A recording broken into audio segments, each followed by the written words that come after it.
नमस्कार, मेरा नाम है सुमित सिंह मेहता। हाजिर आपके सामने वेक्टर से रिलेटेड एक और नया लेक्चर लेके। आज का हमारा है लेक्चर नंबर 22 और आज के लेक्चर का टॉपिक क्या रहने वाला है?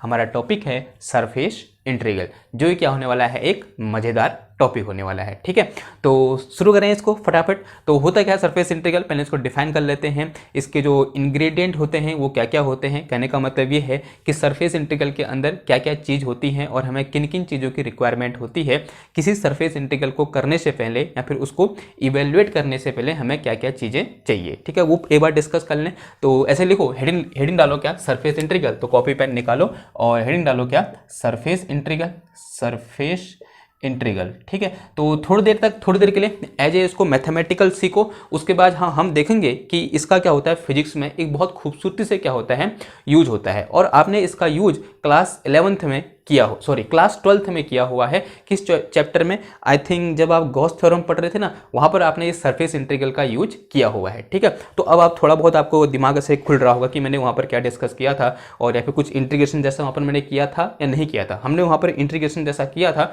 यानी और वो जो इंटीग्रेशन हमने वहाँ पर गॉस थ्योरम को करने से पहले या फिर गॉस थ्योरम करने के बाद, अगर आपको थोड़ा बहुत याद आ रहा है, आपके जो मास्टर जी थे उन्होंने आपको क्या बताया था, तो जो वहाँ पर हमने किया था ना, वो क्या था एक्चुअल में, सरफेस इंटीग्रल था। तो वही आज हम क्या करेंगे, यहाँ पर डिस्कस करेंगे। ठीक है, तो हिंट डालो क्या, सरफेस इंटीग्रल, सरफेस इंटीग्रल।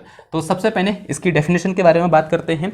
तो लिखो, surface integral is define as, surface integral, अगर सरफेस इंटीग्रल है तो किसके अलॉन्ग होगा वो, एक कर्व के अलॉन्ग। जैसे हम लाइन इंटीग्रल की बात कर रहे थे ना, किसकी बात कर रहे थे, लाइन इंटीग्रल की बात करते हो। लाइन इंटीग्रल किसके अलॉन्ग था, एक कर्व के अलॉन्ग था।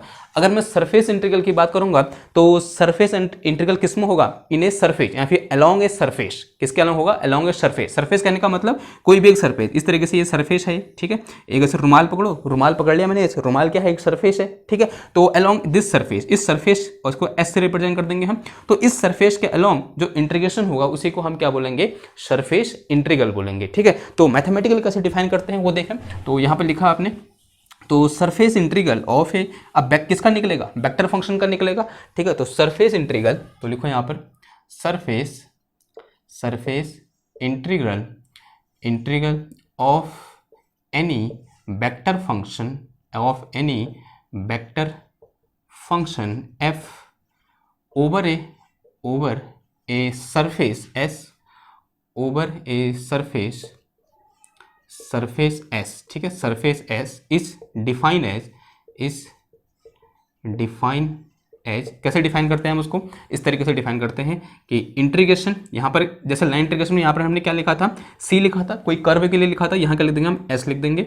और यहाँ क्या आ जाएगा मेरे पास, F dot N cap into D S, ऐसा कुछ। ये क्या है मेरे पास, दिस इज नोटेशन ऑफ या फिर डेफिनेशन ऑफ सरफेस इंटीग्रल। तो सरफेस इंटीग्रल को कैसे डिफाइन करते हैं हम, इस तरीके से डिफाइन करते हैं। यहाँ पर एफ क्या है, कोई एक वेक्टर फंक्शन है। अब यहाँ पर एन कैप क्या है और ये डी एस जो मैं लिखा हुआ है ये क्या है, कोई बुक वाले डी एस लिखते हैं और कोई बुक वाले डी ए भी लिख देते हैं। ठीक है, एक ही बात हुई। इसी चीज को हम ऐसे भी लिख सकते हैं, और ऐसे और करके लिखो, और this can be written as like this surface integral, और यहाँ पर एस आ जाएगा, and this is F dot D S vector. कैसे लिख देते हैं इसको हम, F dot D S vector. ठीक है, यहाँ ऐसे लिखो या ऐसे लिखो, बात क्या हुई, सेम हुई। बात सेम कैसे हुई अभी डिस्कस करेंगे हम। फिलहाल देख लेते हैं क्या क्या तरीके हो सकते हैं किसी एक सरफेस इंटीग्रल को लिखने के। एक और तरीका होता है, किसी बुक में आप देखोगे और करके लिखो ऐसे, किसी बुक में देखोगे यहाँ पर क्या लगा होता है, डबल इंटीग्रेशन लगा होता है। क्या लगा होता है, डबल इंटीग्रेशन। क्योंकि हम किस पर बात कर रहे हैं, 2D में बात कर रहे हैं। तो यहाँ पर कितने वेरिएबल होंगे, 2 वेरिएबल के रिस्पेक्ट में क्या होगा, इंटीग्रेशन होगा। तभी यहाँ पर हमने क्या लगाया, डबल इंटीग्रेशन लगाया। तो double integration of surface S, तो ये क्या आ जाएगा मेरे पास, F dot N cap into D S आ जाएगा। और इसी को अगर मैं इसको भी ऐसे लिख सकता हूँ फिर, तो ये क्या आ जाएगा मेरे पास, डबल इंटीग्रेशन, और यहाँ पर एस, तो यहाँ क्या आ जाएगा मेरे पास, एफ डॉट डी एस आ जाएगा। ठीक है, तो ये क्या निकला मेरा, इस तरीके से वी डिफाइन सरफेस इंटीग्रल ऐसे डिफाइन करते हैं। और अगर आप किसी बुक के अकॉर्डिंग चलो तो यहाँ पर डी ए भी लिखा हो सकता है, तो उससे आपको घबराने की बात नहीं है ना। अब जो यहाँ पर टर्म आए, ये क्या हुआ, इंग्रेडिएंट हो ना, मतलब इंग्रेडिएंट का मतलब मिर्च मसाला जो भी है किसी सरफेस इंटीग्रल को करने के लिए, वो ये मिर्च मसाला है। अब इन मिर्च मसाला के नाम, यानी ये कौन सी इसमें हल्दी है, कौन सी मिर्च है, कौन सा धनिया है, वो देख लेते हैं। ठीक है, जैसे पहली चीज़ हमको पता है जो एफ है वो क्या है, मेरे पास कोई एक वेक्टर फील्ड है। तो व्हाट दे आर नाउ, जो पहली चीज़ है यानी जो एफ है, तो हियर ऐसे करके लिखो, हियर हियर हियर जो पहली चीज़ है एफ, एफ क्या है, एफ वेक्टर, वो क्या है मेरे पास कोई एक वेक्टर फंक्शन है। क्या है मेरे पास, कोई एक वेक्टर फंक्शन। ठीक है, और वेक्टर फील्ड ही बोल सकते हो, तो क्या बोलता हूँ, वेक्टर फंक्शन बोलते हैं। क्या है कि कोई एक वेक्टर फंक्शन है।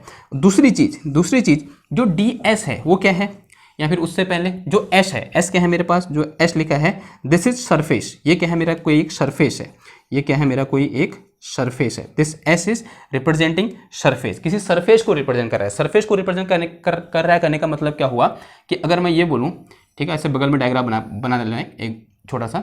अगर मैं ये बोलूँ कि ये क्या है मेरा एक्स एक्सेस है, और ये क्या है मेरा वाई एक्सेस है, और ये क्या है मेरा जेड एक्सेस है। अभी यहाँ पर मैं कोई भी एक आर्बिट्ररी सरफेस अज्यूम कर सकता हूँ। मैंने अज्यूम कर लिया कि मैंने यहाँ पर एक इस तरीके से अपना रुमाल उड़ा दिया यूँ करके, तो अपना रुमाल उड़ा दूँ मैं यूँ करके, तो ऐसे करके उड़ा सकता हूँ अपना रुमाल में। ठीक है, ये जो सरफेस है दिस इज ए सरफेस, ये क्या है, एक 2 डायमेंशनल सरफेस है। ठीक है, और इस सरफेस को क्या बोल दिया मैंने, एस बोल दिया। तो इस तरीके से क्या है, कोई एक सरफेस एस है मेरे पास। ठीक, तो ये जो सरफेस है वो यही सरफेस है। ठीक, ओके ना। और जो ये एफ है ये क्या है, वेक्टर फील्ड है। तो वेक्टर फील्ड कुछ भी हो सकता है, मतलब कहीं को भी हो सकता है, कैसे भी हो सकता है। तो थोड़ी देर के लिए अज्यूम कर लो कि ये क्या है मेरा, इस तरीके से this is my vector field. ठीक है, वेक्टर फील्ड को ऐसे दिखाते हैं हम। ओके, जरूरी नहीं है कि ऐसा ही हो, वो कैसा भी हो सकता है, डिपेंडिंग अपॉन कि किस तरीके से हमने उसको क्या कर रखा है, डिफाइन कर रखा है। ठीक है, तो ये क्या है मेरा वेक्टर फील्ड है, और ये क्या है, सरफेस एस है। ठीक है, this is surface S and this is my vector field F. जो और वेक्टर फील्ड को ऐसे दिखाते हैं, हमने पढ़ा हुआ है। ठीक है, या फिर वेक्टर फंक्शन को ऐसे दिखाते हैं, हमने पढ़ा हुआ है। ठीक ना, अब बात करते हैं किसकी, जो मेरे पास क्या है, ये डी एस है। क्या है ये, डी एस। डी एस क्या है, डी एस है मेरा एक infinitesimal patch of area in this surface. जो सरफेस एस है, इस सरफेस एस में क्या ले लिया मैंने, एक छोटा सा पैच ले लिया, और वो पैच कैसा ले लिया, इनफाइनेटिजिमल, यानी बहुत छोटा पैच लिया। यानी यहां पर क्या ले लिया मैंने, छोटा सा एक पैच ले लिया। तो this is my D S.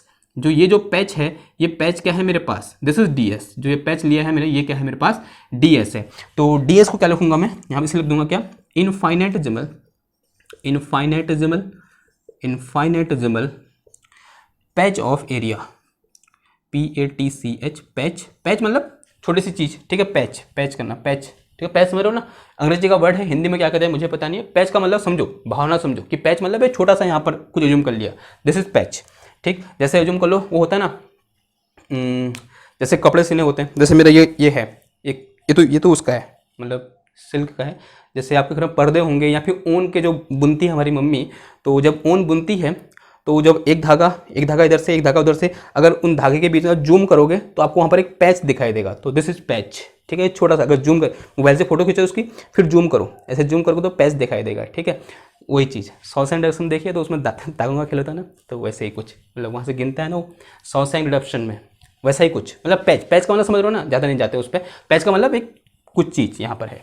Okay, और वो कैसी है, इनफाइनेटिजिमल है। इंपॉर्टेंट वर्ड क्या है, इनफाइनेटिजिमल। इनफाइनेटिजिमल करने का क्या मतलब हुआ, बहुत छोटा, यानी इतना छोटा कि उसका एरिया वो क्या है, बहुत जीरो के बहुत नजदीक है, लेकिन जीरो नहीं है। ठीक है, ऐसा कुछ मेरे पास क्या है, एक पैच है, इनफाइनेटिजिमल पैच ऑफ एरिया। ठीक है, एरिया का एक इनफाइनेटिजिमल पैच है, जिसको हमने क्या बोला, डी एस बोला।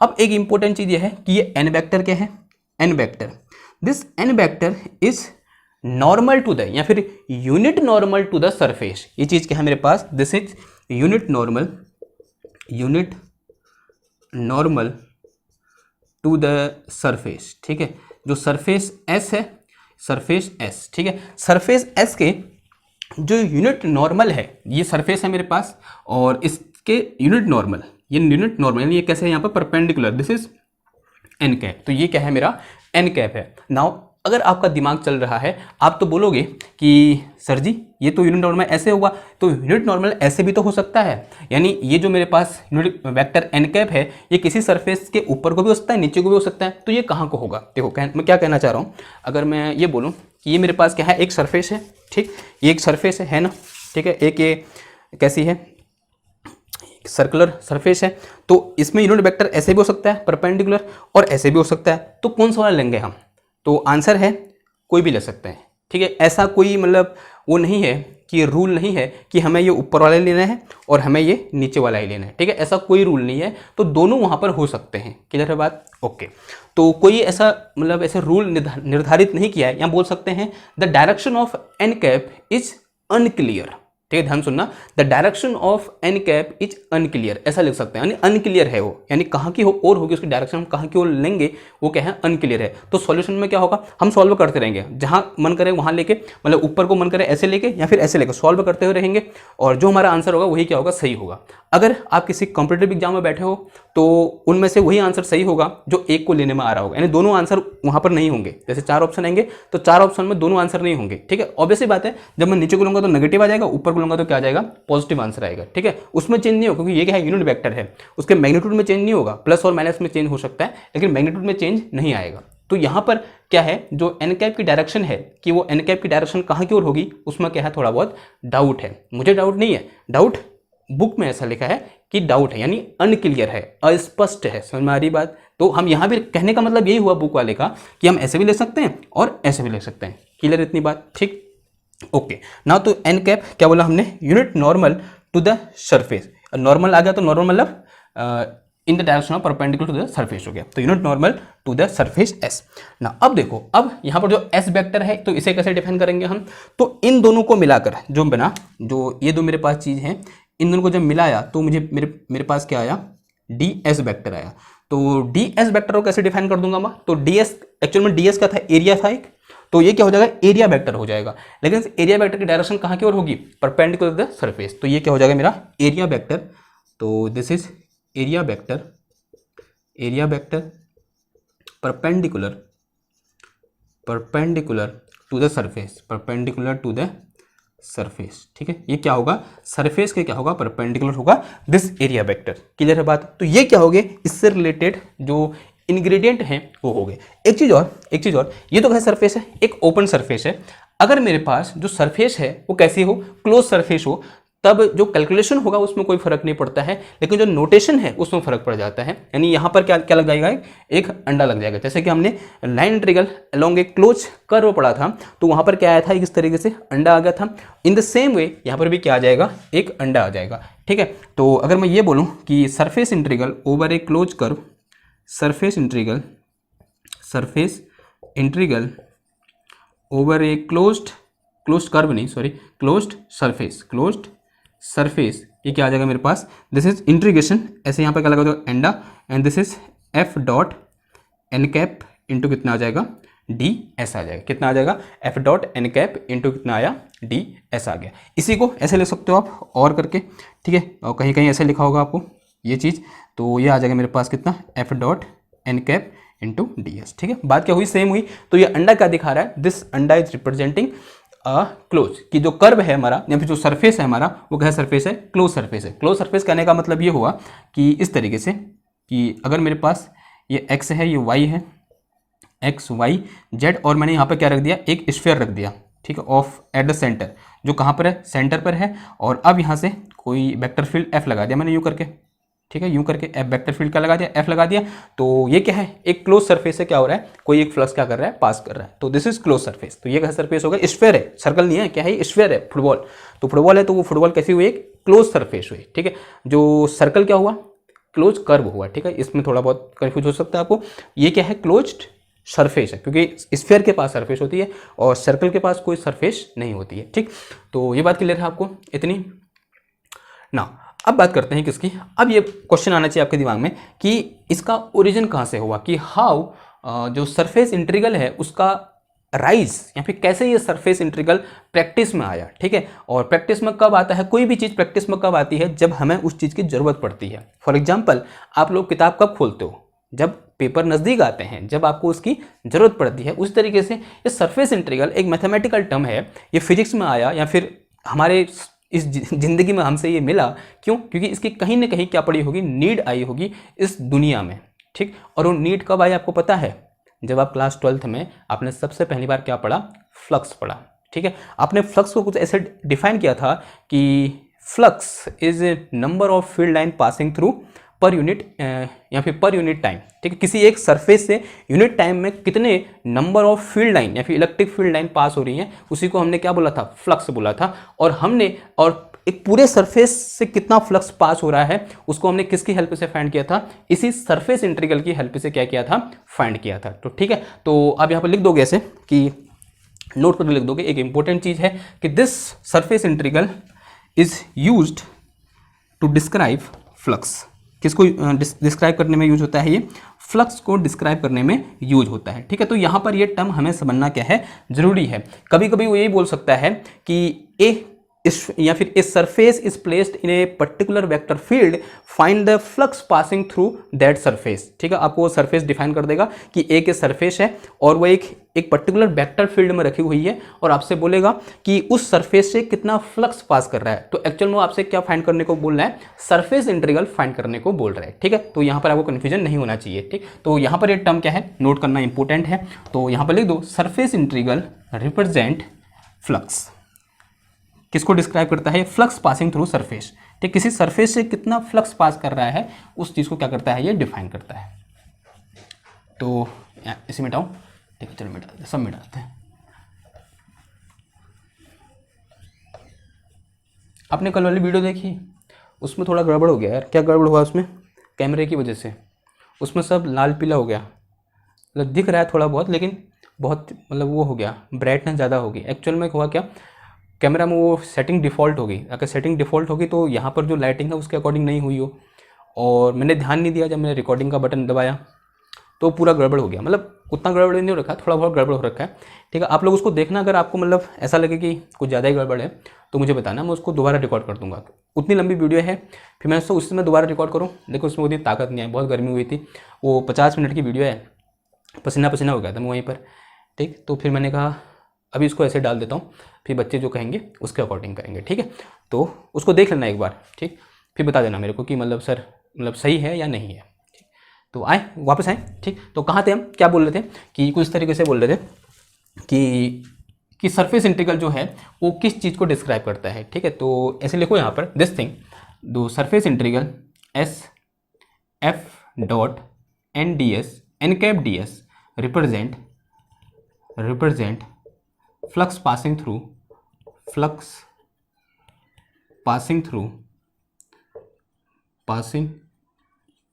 surface S, surface S। किसी सरफेस S से कितना फ्लक्स पास कर रहा है उस चीज़ को कौन रिप्रेजेंट करता है?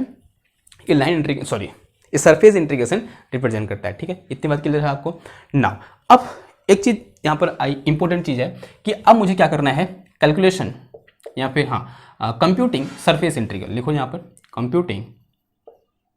Computing surface integral. किस तरीके से हम सरफेस इंटीग्रल को क्या कर सकते हैं? कंप्यूट कर सकते हैं। देखो कंप्यूट करने के लिए कुछ चीज़ें गिवन हो गई। क्या गिवन होगा हमको?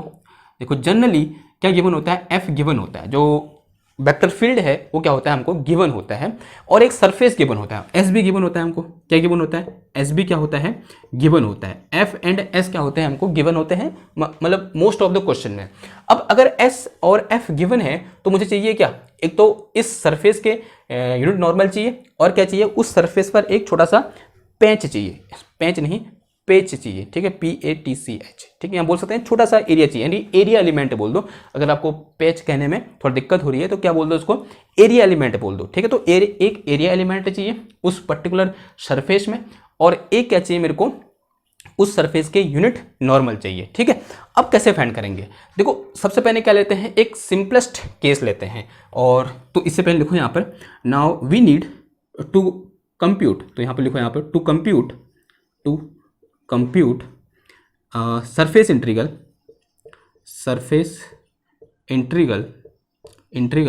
वी नीड या surface integral of F over S we need N cap and D S. हमें क्या चाहिए, एक तो एन कैप चाहिए और क्या चाहिए हमको, डी एस चाहिए। सबसे पहले let us take simplest case, let us take और टेक का मतलब क्या लेंगे आप, सरफेस लेंगे। Let us take simplest possible surface, let us take simplest possible surface. क्या हो सकते हैं बताओ, सिंपलेस्ट पॉसिबल सरफेस क्या हो सकते हैं, जैसे एक्स वाई प्लेन क्या है, एक सरफेस है, ठीक है, एक्स वाई सरफेस है, वाई जेड एक्स, ये क्या हुए, सिंपलेस्ट पॉसिबल सरफेस हुए, ठीक है। तो सिंपलेस्ट पॉसिबल सरफेस क्या हो सकते हैं, एक तो ऐसे हो सकता है, देखो अगर मैं ये एक्स एक्सेस बोलूँ, ठीक, तो this one is X Y और जेड, ठीक है। एक और बनाता हूँ यहाँ पर मैं, ठीक, फिर सब में एक साथ डिफाइन कर देंगे, ठीक है। एक और बना दो यहाँ पर coordinate system, this is X, this is Y and this one is Z. एक और बना दो यहाँ पर, एक करके थोड़ा सा नीचे बनाते हैं, ठीक, यहाँ पर बनाए तो इस तरीके से, तो this one is X, this one is Y and this one is Z, ठीक है। मैं यहाँ पर कौन सा प्लेन डिफाइन करना चाह रहा हूँ, एक्स वाई प्लेन डिफाइन करना चाह रहा हूँ। कौन सा वाला, एक्स वाई प्लेन या फिर एक्स वाई सरफेस भी बोल सकते हैं, ठीक है। अब एक्स वाई प्लेन क्या हो जाएगा बताओ, एक्स वाई प्लेन, तो एक्स वाई प्लेन का मतलब दिस थिंग, तो ये जो प्लेन यहाँ पर बनाऊंगा मैं, ये कौन सा प्लेन हुआ, एक्स वाई प्लेन हुआ, ठीक है। कौन सा प्लेन हुआ, ये एक्स वाई प्लेन हुआ। अब इस एक्स वाई प्लेन के लिए जो नॉर्मल यूनिट वेक्टर होगा वो क्या होगा, कहाँ की ओर होगा, इस प्लेन के परपेंडिकुलर, और इस प्लेन के परपेंडिकुलर जो डायरेक्शन है वो कौन सी है, जेड वाली है।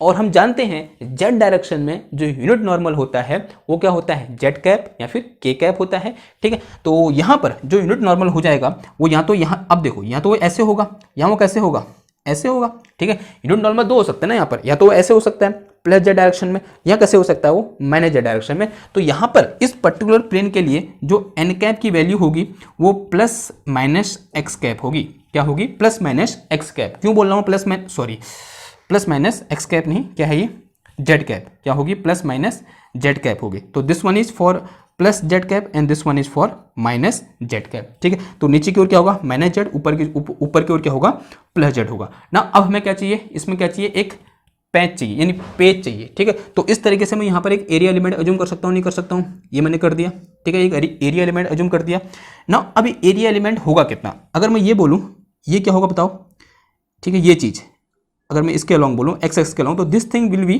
D x. अगर मैं इसे क्या बोल दूँ, डी एक्स बोलूँ, तो ये क्या होगा, यहाँ से यहाँ तक, दिस थिंग विल बी, यहाँ से यहाँ तक, this thing will be D Y, ये क्या होगा मेरा, डी वाई होगा। तो ये जो एरिया एलिमेंट डी एस हो जाएगा वो क्या हो जाएगा एक्चुअल में, अगर मैं इसको एज ए रेक्टेंगल अज्यूम करूँ तो this will be D X into D Y, ये क्या हो जाएगा मेरा यहाँ पर, D X into D Y हो जाएगा। तो अगर मेरे पास एक्स वाई प्लेन होगा तो एक्स वाई प्लेन के लिए यूनिट वेक्टर, या फिर क्वेश्चन में ये होगा कि what will be the flux passing through this given plane, एक एक्स वाई प्लेन दे रखा है, इस प्लेन से पास करने वाला फ्लक्स कितना होगा। अगर मुझे वो फाइंड करना है तो कैसे फाइंड कर दूंगा मैं, सबसे पहले क्या करूंगा कि यूनिट वेक्टर क्या होगा, वो क्या होगा, प्लस माइनस जेड कैप होगा, और जो एरिया एलिमेंट हो जाएगा या फिर जो पैच ऑफ एरिया या फिर इनफाइनाइटेसिमल पैच ऑफ एरिया क्या हो जाएगा, D X into D Y हो जाएगा। क्लियर है इतनी बात, ओके ना। अब बात करते हैं किसमें, इस वाले में। यहाँ पर एक दूसरा प्लेन लेते हैं, प्लेन कौन सा ले लेते हैं, जेड वाई प्लेन ले लो। कौन सा प्लेन ले लो, जेड वाई प्लेन, ठीक है। तो जेड वाई प्लेन में ये क्या हुआ, एक सिंपलेस्ट प्लेन हुआ, ठीक है। एक क्या हुआ, ये सिंपलेस्ट प्लेन हुआ नहीं हुआ। अब देखो इस प्लेन में यूनिट वेक्टर किस डायरेक्शन में होगा, एक्स कैप डायरेक्शन होगा, क्योंकि जो एक्स है वो कहाँ की ओर है, आपकी ओर है, ठीक है। जबरदस्ती मैंने ऐसे बना रखा है, ठीक है, ऐसा बना होता है हमारी बुक्स में, तो होता कैसे एक्चुअल में, ऐसे होता है। तो this is our x direction, तो एक्स डायरेक्शन में यूनिट वेक्टर क्या होगा, एक्स कैप होगा। तो इसके लिए जो एन कैप की वैल्यू होगी वो क्या हो जाएगी मेरे पास, प्लस माइनस एक्स कैप हो जाएगी। क्या हो जाएगी, प्लस माइनस एक्स कैप हो जाएगी। अब एरिया एलिमेंट क्या हो जाएगा, अगर यहाँ पर पैच बनाऊँ मैं छोटा सा यूँ करके, ठीक है, इतना बड़ा नहीं होगा, छोटा सा होगा, लेकिन आपको समझाना है तो मैं थोड़ा बड़ा बना दे रहा हूँ। तो यहाँ ये क्या होगा मेरा, डी वाई हो जाएगा, और ये क्या हो जाएगा मेरा, डी एक्स हो जाएगा, ठीक है। तो इसका एरिया कितना हो जाएगा, देखो इस पेज का वो आ जाएगा मेरे पास कितना, सॉरी यार, ओह ये क्या होगा, डी जेड होगा, ठीक है। मैं कह रहा हूँ दोनों सेम कैसे हो गए, ये क्या होगा मेरा, डी जेड होगा। तो ये डी जेड इंटू कितना आ गया, डी वाई आ गया। तो ये क्या आ जाएगा मेरे पास, D Y into D Z, D Z into D Y लिखो या फिर D Z into D Y लिखो या फिर D Y into D Z लिखो, इनके आगे पीछे होने से कोई फर्क नहीं पड़ता है। ठीक, अब मैं अगर इधर बात करूं, किस प्लेन की बात करता हूं, इस एक्स जेड प्लेन की बात करते हैं। किसकी बात करते हैं? X Z plane. तो इस तरीके से मैंने यहाँ पर एक्स जेड प्लेन बना दिया। तो इस एक्स जेड प्लेन में जो यूनिट नॉर्मल होगा कहाँ की ओर होगा, फिर आप बता दो। Unit normal N cap will be in the direction of plus minus X cap, sorry, क्या होगा, प्लस माइनस वाई कैप। क्या हो जाएगा? प्लस माइनस वाई कैप, यानी इन दिस डायरेक्शन। ओके, और अगर मैं यहाँ पर आपसे बोलूँ कि what will be the D S, then D S will be D X into D Z. क्या हो जाएगा मेरा? डी एक्स इंटू कितना हो जाएगा? डी जेड होगा। आई होप आपको ये समझ में आया होगा। तो यहाँ पर मैं ऐसे पेज बनाऊंगा तो ये होगा, तो और ये कितना डी एक्स और ये कितना डी जेड, और ये कितना आ जाएगा? D X into D Z आ जाएगा। ठीक है, एज ए रेक्टेंगल इसको यूज करेंगे तो लंबाई इंटू चौड़ाई, वो सब क्या हो जाएगा? एरिया हो जाएगा। तो यहाँ से डी एस इक्वल टू कितना आ गया? D X into D Z आ गया। तो इस तरीके से हम जो सिंपलेस्ट प्लेन होते हैं, और ये जो मैंने प्लेन बना रखे हैं यहाँ पर ना 3, इनको एक नाम और बोलते हैं हम, क्या? फंडामेंटल प्लेन बोलते हैं। एक नाम और इनका क्या? Fundamental plane. ठीक है, इनका नाम क्या है मेरा? फंडामेंटल प्लेन है। ठीक है, तो ये चीज़ क्या है मेरा? Fundamental plane. जो ये 3 प्लेन बना रखे मैंने, X Y, Y Z and Z X, जो प्लेन है वो क्या है? फंडामेंटल प्लेन है। क्लियर हुई बात आपको? अब इससे रिलेटेड जितना अभी तक हमने पढ़ा, उससे रिलेटेड एक क्वेश्चन कर लेते हैं। ठीक है, तो क्वेश्चन मैं ग्रिफिथ से लूंगा। ठीक है, मैंने उसको असाइनमेंट में भी दे रखा है। ये असाइनमेंट नंबर कौन सा है? 4 है, और असाइनमेंट 4 का ये पहला क्वेश्चन है। ठीक, मैं क्वेश्चन लिखता हूँ यहाँ पर, फिर करते हैं। और बहुत अच्छा क्वेश्चन है, और जो जितना अभी तक हमने पढ़ा वो पूरा का पूरा कॉन्सेप्ट यहाँ पर क्या होगा? क्लियर होगा। ठीक, और ध्यान से देखना क्वेश्चन को। देखो क्वेश्चन नंबर 1, असाइनमेंट 4 का क्वेश्चन नंबर 1 है ये। Calculate the surface integral of, calculate the surface integral of, एक हमको वेक्टर दे रखा है, V vector is equal to 2x Z X cap plus X plus का 2 इंटू वाई कैप, फिर प्लस का y into, and this one is Z square minus का 3 और इंटू कितना आया? Z cap, over the 5 side of cubes, over the 5 side of cubes. ठीक है, एक क्यूब बना रखा है कुछ इस तरीके से, over the 5 side of cube. ठीक है, इस तरीके से क्यूब बना दूं मैं भी, तो इस तरीके से क्यूब बना दिया मैंने। ठीक है, आप भी बनाओ। क्यूब जैसा दिखना चाहिए। ठीक, इस तरीके से क्यूब बनाया मैंने। मेरा दिख रहा है, नहीं दिख रहा है? मैं आपको बोलना पता चला मेरा ही नहीं दिख रहा है। Over A 5 side of cube. अब 5 साइड ऑफ क्यूब है एक्सक्लूडिंग द बॉटम, यानी इसमें 6 फेस होते हैं। ठीक है, 5 side of the cube, side बोला है इसने, फेस बोलना चाहिए था ना। ठीक है, तो 6 फेस होते हैं इसके, तो 6 में से इसको एक्सक्लूड कर दो बोला, यानी इसको हमने कंसिडर नहीं करना है। किस वाले को? बॉटम वाले को। ठीक, and excluding the bottom of the cube, let upward and outward with the positive direction. ठीक है, और अच्छा अज्यूम करो कि जो अपवर्ड और जो आउटवर्ड डायरेक्शन है वो क्या है? पॉजिटिव है। अब देखो इसने बोला है कि वो वैसा अज्यूम करो, तो हम पहले से हमको पता नहीं है, लेकिन क्वेश्चन में ऐसा लिखा है कि अपवर्ड डायरेक्शन को कैसा अज्यूम करो या फिर आउटवर्ड डायरेक्शन को कैसा अज्यूम करो? पॉजिटिव अज्यूम करो, एज इंडिकेटेड बाई एरो। उसने यहाँ पर दिखा रखा है उसने, जो इस सरफेस में, और इसको उसने ये बोल रखा है क्या? This one is Z axis and this one is X axis and this one is Y axis. ठीक है, और फिर उसने बोल रखा है ऐसे कुछ नॉर्मल दे रखे हैं। इसमें इस प्लेन में जो नॉर्मल है वो ऐसे है, और यहाँ जो नॉर्मल है पीछे वाले में, पीछे वाले की बात हो रही है। ठीक है, यहाँ जो नॉर्मल है वो ऐसे है, और जो सामने वाला है, सामने वाले की बात हो रही है। ठीक है, उसमें नॉर्मल ऐसे है, जो इधर वाला है इसमें नॉर्मल ऐसे है, और जो इस साइड वाला है इसमें नॉर्मल ऐसे है, और नीचे वाले की बात नहीं करेंगे। तो 1 2 3 4 5, तो इन 5 फेस से ऐसे ही बोल सकता है, इन 5 फेस से जाने वाला फ्लक्स कितना है, जब हमारा वेक्टर फील्ड क्या हो? ये हो। या उसको ये बोल सकता है calculate the surface integral over 5 side. जो 5 साइड नहीं, 5 फेस, जो 5 फेस हैं उनके लिए मैं इसके ओवर यानी 5 साइड में जो लाइन इंटीग्रल हो, जो सरफेस इंटीग्रल होगा वो कितना होगा, ये हमें क्या करना है? फाइंड करना है। एक बार ट्राई करो, होगा आपसे। ठीक है, क्या डेफिनेशन लगाओ, फटाफट डेफिनेशन लगाओ, और जो सरफेस है हर सरफेस को क्या करेंगे हम अलग अलग करेंगे। तो उन सरफेसों को नाम दे दूं मैं। तो एक काम करते हैं, ये जो सरफेस है जो सबसे इधर की साइड है उसको सरफेस 1 बोल दो। तो दिस वन इज सरफेस 1। और जो पीछे की साइड है या फिर जो ये वाली साइड है, कौन सी वाली, ये वाली, इसे मैंने क्या बोल दिया, सरफेस 2 बोल दो। इसको क्या बोल दो, सरफेस 2 बोल दो। और जो ये पीछे की साइड है कौन सी वाली, उस साइड है, इसे मैंने क्या बोल दिया, सरफेस 3 बोल दिया। ठीक है। और जो सामने की साइड है ये वाली जो है उसे मैंने क्या बोल दिया, सरफेस 4 बोल दिया। और जो ऊपर की साइड है इसे मैंने क्या बोल दिया, सरफेस 5 बोल दिया। ठीक है। और एक चीज़ और दे रखी है उसने बोल रखा है कि ये जो चीज़ है, ये जो इंटरसेक्शन पॉइंट है ये कितना है, 2 है। This is 2 and this one is 2 and this one is 2। ठीक है। ये कितना 2 है, ये कितना 2 है, और ये भी कितना है, 2 है। कैलकुलेट करो क्या, surface integral over these 5 surface. ठीक है। तो ये सब चीज़ नोट हो गया, मैं इसे मिटा रहा हूँ, फिर इसको करते हैं एक एक सरफेस कर करेंगे। सबसे पहले किस लिए देखते हैं, सरफेस 1 के लिए देखना है सबसे पहले। ओके, तो सरफेस 1 के लिए देखना है तो उससे पहले क्या चाहिए हमको, सरफेस 1 के लिए यूनिट नॉर्मल क्या है, और सरफेस 1 में जो मेरे पास क्या होगा, एरिया एलिमेंट होगा वो क्या होगा। ठीक, देखो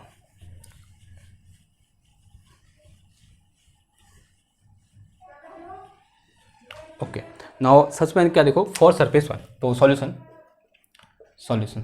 फॉर सरफेस 1, फॉर सरफेस 1 के लिए देखो, तो सरफेस 1 के लिए जो मेरे पास यूनिट वेक्टर हो जाएगा, एन कैप हो जाएगा, वो किस डायरेक्शन में होगा बताओ। तो उसने खुद बोला है इस डायरेक्शन में है और इस डायरेक्शन को पॉजिटिव लेना है, नहीं इस डायरेक्शन में है। तो इस डायरेक्शन में किस डायरेक्शन में है, माइनस वाई कैप डायरेक्शन में। किस में है, माइनस का वाई कैप डायरेक्शन में है। ठीक है, किस डायरेक्शन में है, माइनस वाई कैप डायरेक्शन में। ये डायरेक्शन कौन सी होगी, अगर मैं इस जो हमारे पास कोऑर्डिनेट सिस्टम दे रखा है उसके अकॉर्डिंग देखूं तो this direction will be minus Y cap direction. क्या है वो, माइनस वाई कैप डायरेक्शन है। क्लियर है बात। ओके, और एक चीज़ और कि यहाँ पर मेरा जो एरिया एलिमेंट डी एस हो जाएगा वो क्या हो जाएगा बताओ, then D S will be also in this direction and this will be, ये क्या है मेरा x है और ये कितना है z है। तो डी एस इक्वल टू कितना हो जाएगा, D X into D Z हो जाएगा। क्या हो जाएगा, D X into D Z हो जाएगा। ठीक है। और क्या है यहाँ पर देखो, जो x है यहाँ पर कहाँ से कहाँ वेरी कर रहा है, 0 से 2 वेरी कर रहा है, और z कहाँ से कहाँ वेरी कर रहा है, 0 से 2 वेरी कर रहा है, और y कितना है यहाँ पर ध्यान देना, 0 है। एंड y इक्वल टू कितना है, देखो y इक्वल टू कितना है, 0 है। ठीक है। और एंड जो z है वो कहाँ से कहाँ वेरी कर रहा है, 0 to 2 वेरी कर रहा है, और x भी कहाँ से कहाँ वेरी कर रहा है, दिस इज ऑल्सो 0 से 2 क्या कर रहा है, वेरी कर रहा है। ठीक है।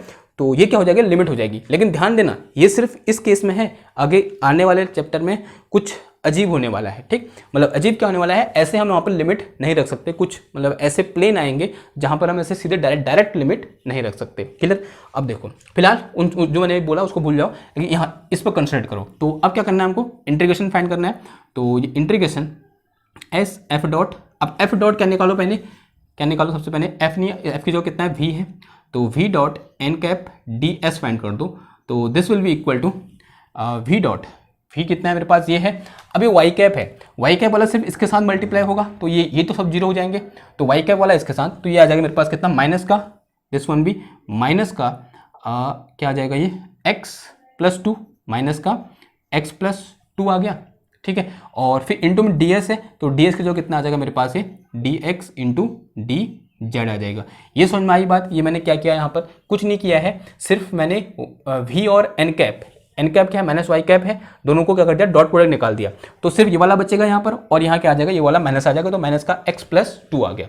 इसका क्या करना है, मेरे को इंटीग्रेशन करना है, तो इंटीग्रेट कर दो इसको। ठीक है। और डबल इंटीग्रेशन होगा, ऑब्वियसली बात है, क्योंकि यहाँ पर ये ऐसा है। तो देखो डबल इंटीग्रेशन लिखा। अब देखो लिमिट यहाँ 0 से 2 आई, और ये लिमिट क्या है, ये भी क्या है, 0 से 2 आई। अब मैं अपने एक्सपीरियंस के बेस में बता रहा हूँ, सरफेस इंटीग्रल के केस में यहाँ पर लिमिट रखना सबसे ज़्यादा कंफ्यूजिंग केस होता है। आप आने वाले लेक्चर में ये देखोगे। ये क्या है, एक सिंपलेस्ट केस है, और जो यहाँ पर प्लेन है ना, वो क्या है, फंडामेंटल प्लेन है।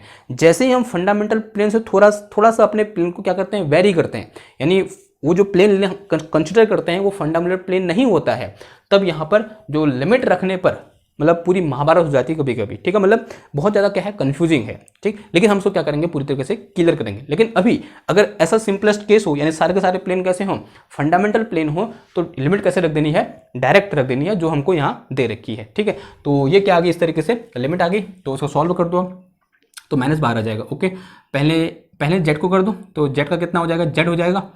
और देखो ये आ जाएगा मेरे पास कितना, 0 से 2 माइनस का x माइनस सॉरी माइनस बाहर आ गया, और प्लस का 2 आया है। और जेड का कितना हो जाएगा, 1 था इधर, जेड हो जाएगा। और लिमिट क्या हो जाएगी, 0 से 2 हो जाएगी, ठीक है। तो 2 बचेगा ये, तो 2 बाहर आ गया, माइनस का 2, एंड दिस इज 0 से, और डी एक्स भी होगा इधर पे, ठीक है। तो this one is x plus का 2 इंटू कितना आ गया, डी एक्स आ गया। तो this will be equal to minus का 2, and this one is X square by 2, और प्लस कितना आ गया, ये 2x आ गया। एंड दिस इज लिमिट, ये 0 से कितना आ गया, यहाँ पर 2 आ गया, ठीक। तो पहले क्या रख दोगे, अपर लिमिट रख दोगे, तो दिस वन भी तो -2, और ये आ जाएगा मेरे पास कितना, 2 दूना 4 आ गया। तो दिस इज 4/2, और दिस इज प्लस कितना आ गया, 2 दूना 4 आ गया, ठीक है। और इससे ये कट गया कितनी बार, 2 बार। दिस वन भी इक्वल टू माइनस का 2 इंटू 6, 4 2 6 आ गए, सॉरी कितना आया, 4 2 6, और 6 दूना 12, तो कितना आ गया, माइनस का 12 आ गया। तो इसके यहाँ मतलब सरफेस इंटीग्रल फॉर किसके लिए, सरफेस 1 कितना आया, माइनस का 12 आ गया, ठीक है। तो यहाँ कहीं लिख दो मैं इसको ऐसे ब्रैकेट में, ठीक है, इधर लिख देते हैं, ये दिख रहा है आपको। तो पहले वाले का कितना निकल गया, -12 निकल गया, क्योंकि सब लास्ट में सबको क्या करना पड़ेगा, हमको ऐड करना पड़ेगा, तो सबके सब चाहिए मुझे। ओके, अब बात करते हैं किसकी, फ्रॉम सरफेस 2। सरफेस 2 के लिए देखो, तो सरफेस 2 कौन सा वाला है, उधर वाला है। तो सरफेस 2 की बात करते हैं। तो सरफेस 2 के लिए अगर मैं यहाँ पर एन कैप निकालूंगा, तो एन कैप इक्वल टू क्या हो जाएगा, देखो कहाँ है, वाई कैप डायरेक्शन में है, कहाँ की ओर है, इन वाई कैप डायरेक्शन। और जो मेरे पास डी एस है वो क्या हो जाएगा बताओ, जो डी एस है वो क्या हो जाएगा, अगेन डी एस जो कहाँ की ओर आ रहा है, एक तो एक्स की ओर आ रहा है, और एक कहाँ की ओर जा रहा है, जेड की ओर जा रहा है, ठीक है। तो जो डी एस हो जाएगा वो क्या हो जाएगा, D X into D Z हो जाएगा। लेकिन थोड़ा सा चेंज होगा, देखो यहाँ पर एक्स इक्वल टू कितना है, या फिर वाई इक्वल टू कितना है, वाई इक्वल टू कितना है, यहाँ पर 2 है। तो यहाँ पर मेरा वाई इक्वल टू कितना है, 2 है, दिख रहा है आपको, this thing is Y equal to 2, क्योंकि यहाँ पर y इक्वल टू 0, और इस सरफेस की बात हो रही है, किस वाले, इस सरफेस 2 की बात हो रही है। सरफेस 2 के लिए जो y इक्वल टू कितना है, 2 है, ठीक है। इसे मैं y इक्वल टू 2 सरफेस भी बोल सकता हूँ। ओके, तो y इक्वल टू कितना है, 2 है। नाउ अब बात करते हैं किसकी, इसको कैलकुलेट। तो अगर मैं यहाँ से निकालूँ, अगर मैं ये निकालूँ, तो अगर मैं v dot N cap into D S निकालूंगा, this will be equal to, देखो सेम चीज़ होगी, यहाँ क्या था मेरे पास, माइनस वाई कैप था, यहाँ प्लस वाई कैप है, और y की जगह 2 था, तो यही चीज़ आएगा, कौन सा वाला, ये वाला आएगा। तो ये क्या हो जाएगा मेरे पास, देखो दिस इज x प्लस 2, सिर्फ प्लस का हो जाएगा ये, और अंदर कितना बच जाएगा, D X into D Z बच जाएगा। अब यहाँ y तो है नहीं, तो इस y को मैं कहीं रख नहीं सकता, तो ये ऐसे ही रहा, ऊपर ही रहा। और लिमिट दिस इज अगेन 0 से 2, और ये भी क्या आ जाएगी मेरी, 0 से 2 आ जाएगी। And this will equal to, ये क्या हो जाएगा मेरे पास, करो सो इंटीग्रेट करो। तो पहले जेड के रिस्पेक्ट में इंटीग्रेट तो 2 आ जाएगा इधर, तो ये आ गया मेरे पास 0 से 2 आ गया, and this is x plus 2 into कितना आ गया, डी एक्स आ गया। And this will be equal to, this is 2 into this is X square by 2, and plus this is 2x, and limit 0 से कितना आ गया, 2 आ गया, ठीक। तो this one will be 2 into this is 4 divided by 2, and plus कितना आ गया, ये 4 आ गया, ठीक। और अगेन कितना आ गया, 12 आ गया, कितना आ गया, 12 आ गया। तो इस सरफेस के लिए, इस सरफेस सेकंड के लिए जो मेरे पास फ्लक्स हुआ वो कितना हो गया, 2 हो गया। तो सरफेस सेकंड की बात करूंगा, तो फ्लक्स कितना हो गया मेरा, 12, 2 नहीं कितना, 12, ठीक, क्लियर बात। अब बात करते हैं किसकी, सरफेस थर्ड की। और सरफेस थर्ड कौन सी वाली है, पीछे वाली, कौन सी वाली है, पीछे वाली है। तो पीछे वाले के लिए निकाल दो फटाफट, कैसे निकालोगे, तो इसे मिटाओ मैं, ठीक हो गया।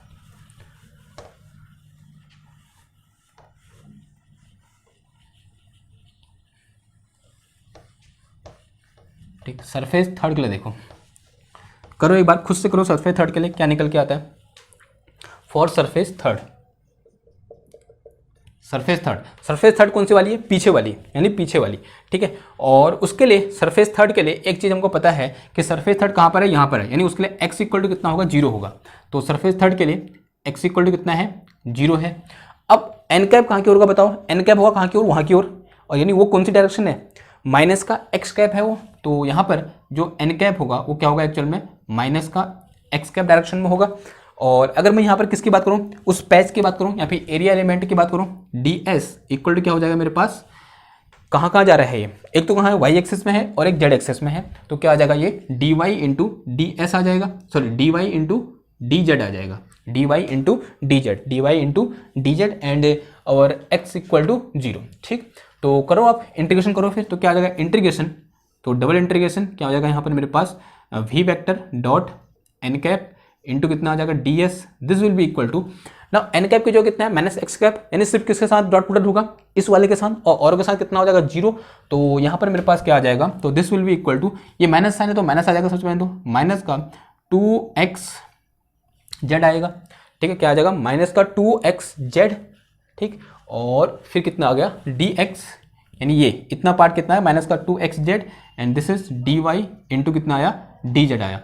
अब ध्यान से देखो x इक्वल टू कितना है 0 है, और यहाँ पर डबल इंटीग्रेशन होगा, और जो y है कहाँ से कहाँ है 0 से 2 है, और ये भी कहाँ है 0 से 2 है। x इक्वल टू कितना है 0 है, जैसे 0 पुट करूँगा ये कितना हो जाएगा आंसर यहाँ पर 0 हो जाएगा। ऐसा क्यों होगा, सिंस x इक्वल टू 0, क्योंकि x की वैल्यू कितनी है मेरी 0 है, इसलिए हुआ। क्लियर है बात आपको ना। अब बात करते हैं किसकी, ये जो सामने वाला सरफेस है, कौन सा वाला, सामने वाला, तो सामने वाला सरफेस से कितना फ्लक्स पास करेगा, तो सरफेस कौन सी वाली है ये, फोर्थ सरफेस की बात करते हैं। ठीक है, कौन सी वाली, फोर्थ वाली। ठीक है, और जो नीचे बेस वाले थे उसको हमने क्या कर रखा है, इंक्लूड कर ही नहीं रखा है, तो सामने वाले के लिए देखो, तो फोर्थ सरफेस, फोर्थ के लिए देखो, तो फोर्थ सरफेस के लिए अगेन सबसे पहले क्या चाहिए हमको, यूनिट वेक्टर चाहिए, तो X cap is equal to किस, सॉरी एन कैप किस डायरेक्शन में है, एक्स कैप डायरेक्शन में है, यानी एक्स डायरेक्शन की ओर है। ठीक है, तो N cap is equal to X cap आ जाएगा। एक चीज़ यहाँ पर इंपॉर्टेंट ये है कि यहाँ पर एक्स इक्वल टू 0 नहीं है, एक्स इक्वल टू कितना है 2 है, तो यहाँ पर एक्स इक्वल टू कितना है मेरा 2 है, और डी एस इक्वल टू कितना हो जाएगा अगेन क्या हो जाएगा देखो, वाई में जा रहा है जेड में जा रहा है, तो डी वाई डी जेड हो जाएगा, क्या हो जाएगा डी वाई डी जेड हो जाएगा। ठीक है, क्लियर है बात इतनी। अब इसे क्या करना है, कैलकुलेट करना है, तो क्या आ जाएगा इंटीग्रेशन, ये आ गया मेरे पास कितना v dot N D S, this is equal to, this is double integration. अब सिर्फ क्या अंतर है, माइनस का अंतर होगा इन दोनों में, तो ये प्लस हो जाएगा, तो दिस इज प्लस का 2x जेड, और ये कितना आया डी वाई डी जेड आ गया, एंड दिस इज 0 से 2, और ये भी क्या आया 0 से 2 आ गया। ठीक,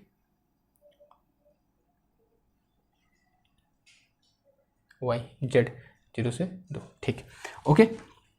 अब देखो फिर, अब x कितना पुट करो, 2 पुट करो, तो 2 दूना 4 हो जाएगा, ये कितना आ गया 2 2 जा 4 हो गया, कितना हो गया 2 2 जा 4 हो गया, 2 2 जा 4, और फिर z का करोगे या फिर ऐसे रन छोड़ दे। ठीक है, x की वैल्यू पुट कर दी मैंने, x इक्वल टू क्या रखा 2 रखा, 2 2 जा 4 हो गया, तो अंदर कितना बचा मेरे पास, this is z D Z into D Y, आगे पीछे कर सकता हूँ। ठीक, एंड दिस इज 0 से 2 and this one is again 0 से 2, तो this is equal to 4 into Y का करोगे तो कितना आ जाएगा, डी वाई का वाई आ जाएगा, और इंटू कितना हो जाएगा 2 हो जाएगा, और दिस जेड करोगे कितना आ जाएगा जेड स्क्वायर बाई 2 हो जाएगा, एंड दिस इज लिमिट 0 से कितना आया 2 आ गया। ठीक है, इस 2 से 2 को उड़ा दो, तो this is 2 into sorry 4 into कितना हो गया है 16, सॉरी 4, और 4 को कितना आ गया है 16 आ गया। ठीक है, तो इस सरफेस के लिए जो मेरे पास इस सरफेस से कितना फ्लक्स जा रहा होगा, इतना, कितना 16, या बोल सकते हैं इस सरफेस के ओवर या फिर इंटीग्रेशन या फिर surface integral over this surface is equal to 16। Clear है बात। अब बात करते हैं किसकी, लास्ट कौन सा बचा मेरे पास, सरफेस फिफ्थ, तो सरफेस फिफ्थ के लिए निकाल दो, तो फॉर सरफेस फिफ्थ 5, अगर मैं 5 की बात करता हूँ तो 5 के लिए मेरे पास जो एन कैप है वो किस डायरेक्शन में है, N cap will be in the direction of Z cap की डायरेक्शन में है, जेड कैप डायरेक्शन में है, और आप देख सकते हैं उसके लिए जेड कितना है 2 है। ठीक है, कहाँ पर है वो, जेड इक्वल टू 2 पर सिचुएटेड है या नहीं है। ठीक है, इस सरफेस की बात हो रही, कहाँ पर है वो, जेड इक्वल टू 2 पर है, और यहाँ पर अगर मैं क्या निकालूँ, डी एस निकालूँ, then this D S will be D X into क्या हो जाएगा डी वाई हो जाएगा। तो करो कैलकुलेट फिर आप, तो कितना हो जाएगा ये, अगर मैं ये इंटीग्रेशन कैलकुलेट करना चाहूँ यहाँ पर कि this V dot N cap into D S, this will be equal to, this is, अब देखो v dot N cap N cap कौन कहाँ है, जेड डायरेक्शन में है, तो सिर्फ ये वाला बचेगा यहाँ पर। तो ये आ जाएगा मेरे पास कितना, y into this is Z square minus 3 और फिर कितना आ जाएगा ये दिस थिंग, यानी कितना आ जाएगा D X into D Y आ जाएगा। ठीक है, ये समझ में आ रहा है मैं कैसे कर रहा हूँ। ये क्या है, यहाँ पर जेड कैप है और एन कैप की जगह जेड कैप पुट करो, वी की जगह ये पूरी वैल्यू पुट करो, तो ये जो एन कैप सिर्फ जेड कैप डायरेक्शन में है तो सिर्फ ये वाला आएगा और के साथ डॉट प्रोडक्ट कितना हो जाएगा, 0 हो जाएगा, तो सिर्फ ये वाला आया यहाँ पर। तो Y into Z square minus कितना आया, 3 आया, और जो x है वो कहाँ से कहाँ है, 0 से 2 है, और y कहाँ से कहाँ है, 0 से 2 है। ठीक है, एंड अब z की जगह कितना पुट करना है, 2 पुट करना है, सिंस z इक्वल टू कितना है, 2 है, तो ये 4 हो जाएगा, 2 2 जा 4, और 4 में से 3 का कितना आया, 1 आया, तो बाहर कितना बच गया, 1 आ गया। ठीक है, ये तो कांस्टेंट हो गया क्योंकि 2 दूना 4 माइनस 3 कितना हुआ, 1 हुआ। अंदर कितना बचा, अंदर बच गया मेरे पास डबल इंटीग्रेशन लिमिट 0 से 2 एंड दिस इज अगेन 0 से 2, और ये है मेरे पास कितना y और dx dy पहले x के रिस्पेक्ट में कर दो, तो x के रिस्पेक्ट में करोगे तो कितना हो जाएगा ये। ठीक है, अभी यहाँ पर देखो मैं ये नहीं लिख रहा कि कौन सा x का है कौन सा y का है, क्योंकि दोनों सेम लिमिट है, इसलिए मैं यहाँ पर आपको बता नहीं रहा कि ये लिमिट x के लिए है और ये लिमिट y के लिए है। लेकिन अगर कहीं पर x और y की लिमिट अलग अलग होगी तो आपको वहाँ पर ध्यान रखना पड़ेगा कि कौन सी लिमिट x के लिए लिखी है मैंने और कौन सी लिमिट y के लिए लिखी है। तो यहाँ पर दोनों सेम है तो मैं वो चीज़ लिख ही नहीं रहा, एक्चुअली मुझे यहाँ पर ऐसा लिखना चाहिए था कि ये x के लिए है और ये किसके लिए है, y के लिए है, लेकिन अभी यहाँ पर दोनों सेम है तो लिमिट मतलब वेरिएशन ऑफ x क्या है, सेम है, ये भी 0 से 2 है, ये x और y दोनों के लिए सेम है, ये भी 0 से 2 है, ये भी 0 से 2 है, तो वहाँ पर मुझे इन दोनों को डिस्टिंग्विश करने की कोई ज़रूरत है नहीं।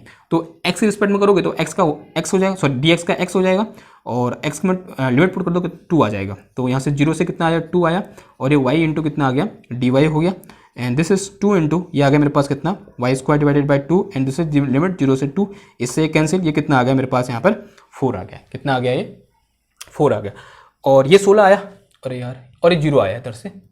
ठीक है, तो सरफेस थर्ड, अगर मैं यहाँ से टोटल क्या निकालूँ, टोटल इंटीग्रेशन ऐसे निकालूं, total integration S V dot N cap into D S find करूँ तो ये कितना आ जाएगा मेरे पास, यानी पांचों सरफेस के ओवर जो इंटीग्रेशन आ जाएगा वो कितना आ जाएगा, पहले का कितना था -12, फिर दूसरे से कितना था 12, तीसरे से कितना आया 0, फिर चौथे से कितना था 16, और जो लास्ट है उससे कितना है मेरा 4 है। ठीक है, इससे ये उड़ जाएगा तो ये कितना आ जाएगा मेरे पास यहाँ पर 20 आ जाएगा, कितना आ गया ये 20 आ गया। तो लाइन इंटीग्रल की वैल्यू, सॉरी सरफेस इंटीग्रल की वैल्यू कितनी आ गई मेरी 20 आ गई। ठीक है, मैं एक बार चेक कर लूँ अपने आंसर को, मेरा आंसर सही आ रहा है या नहीं आ रहा है, क्योंकि ये ग्रिफिथ का क्या है एग्जाम्पल है तो इससे चेक करना कोई बड़ी बात तो है नहीं। आंसर कितना आ रहा है 20 आ रहा है। ठीक है, तो आंसर कितना आएगा 20 आंसर आएगा। क्लियर है, आपको समझ में आया ये चीज़, मतलब क्या हो रहा है यहाँ पर। अब देखो ये तो क्या था, एक सिंपलेस्ट केस था, यहाँ पर जो हमने हमारे प्लेन थे यहाँ पे सरफेस जो थे वो कैसे थे, फंडामेंटल सरफेस थे। लेकिन अगर सरफेस को मैं थोड़ा सा चेंज कर दूँ, ऐसा कर दूँ, अगर मेरे सरफेस फंडामेंटल ना हो, कुछ ऐसी सरफेस हो, ठीक है, ऐसी सरफेस देखिए आपने, ठीक है, ऐसी सरफेस है ये, ऐसे ट्रायंगल रखा है जो तीनों एक्सेस को काट रहा है, एक्स वाई जेड तीनों को काट रहा है, this is X, this is Y, this is Z. Now अब इससे निकलने वाला फ्लक्स कितना होगा, या बोल सकते हैं इसके अलोंग जो सरफेस इंटीग्रल होगा उसको कैसे कैलकुलेट करेंगे, वो हमारा रहेगा क्या नेक्स्ट टास्क। और ये चीज़ क्या है बहुत इंपॉर्टेंट है, और जितनी इंपॉर्टेंट है और कभी कभी ये फंसा देती है आपको। ठीक, फंसा कहाँ पर देती है, लिमिट रखने पर फंसाती है। मैंने आपको फिर भी यहाँ पर रिकॉल कर रहा हूँ दोबारा, अगर इस टाइप का मेरे पास सिचुएशन हो कि जो प्लेन हो वो फंडामेंटल प्लेन हो तो लिमिट ऐसे रख दो, सीधे रख दो। लेकिन ऐसी सिचुएशन में क्या करेंगे, वो क्या रहेगा हमारा नेक्स्ट टास्क रहेगा ये चीज़ सीखना। ठीक, और वहाँ पर एक बहुत बेहतरीन फॉर्मूला भी हम सीखेंगे। अब यहाँ पर यूनिट वेक्टर कैसे निकालेंगे वो भी एक टास्क है कि यहाँ पर एन कैप कैसे निकालेंगे, यहाँ पर तो एन कैप पता था हमको, यहाँ पर एन कैप कैसे निकालेंगे वो भी एक टास्क है, उसके लिए हम एक फॉर्मूला पढ़ेंगे। वहाँ पर एक तरीका रहेगा क्या ग्रेडियंट से निकालने का, एक मैं नया फॉर्मूला बताऊँगा जो कि मतलब ऐसे किताबों में जनरली नहीं मिलता है, कि किस तरीके से हम क्या करेंगे यहाँ पर एन कैप फाइंड करेंगे। क्लियर हुई बात आपको। तो मिलते हैं आपसे नेक्स्ट लेक्चर में एक और नए टॉपिक के साथ, तब तक थैंक यू, धन्यवाद।